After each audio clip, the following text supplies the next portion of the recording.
La question de A de l'exercice 5, série numéro 2. Les enthalpies standards de formation de NH3, NO et H2O en utilisant la loi de Kirchhoff.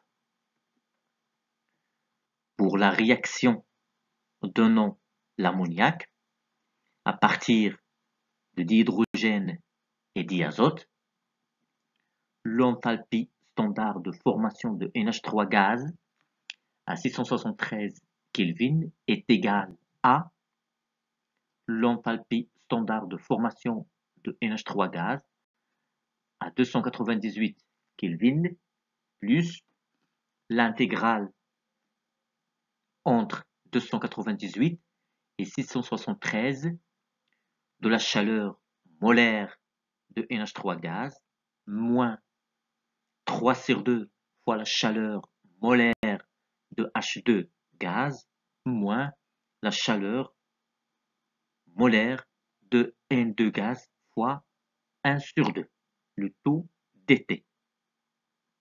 Vu que les chaleurs molaires sont constantes, de 298 Kelvin à 673 Kelvin, on peut les mettre à l'extérieur de l'intégrale. Intégrant de 298 Kelvin la température de l'état standard jusqu'à 673 Kelvin la nouvelle température.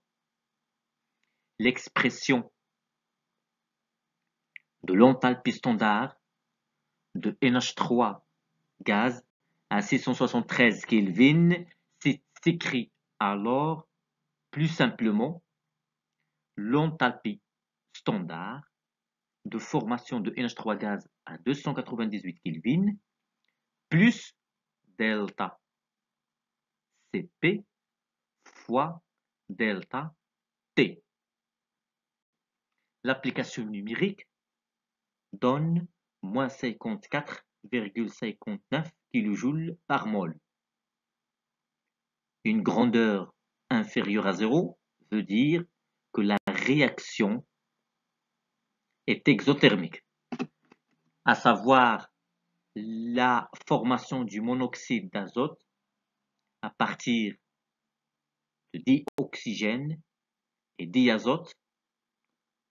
L'enthalpie standard de formation de NO gaz à 673 Kelvin est égale à l'enthalpie standard de formation de NO gaz à 298 Kelvin plus l'intégrale entre 298 et 673 de la chaleur molaire de NO gaz moins 1/2 fois la chaleur molaire de O2 gaz moins 1/2 fois la chaleur molaire de N2 gaz, le tout dt. L'application numérique donne 90,41 kJ par mol. On a une grandeur supérieure à 0, veut dire que cette réaction est endothermique.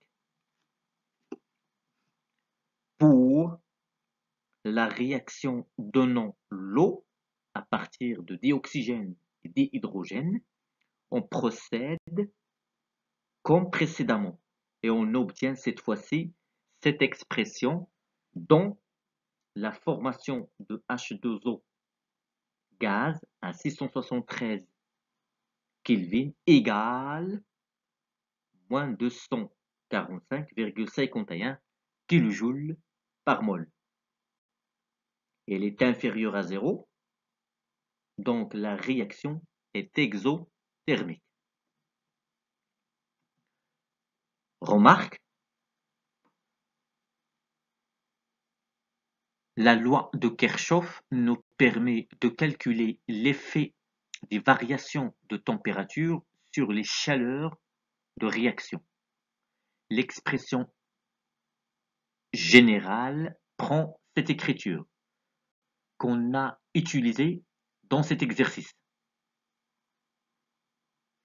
Mais cette relation n'est valable que s'il n'y a aucun changement d'état physique des corps entre les températures 1 et température 2. Et dans notre cas, on n'a que les gaz.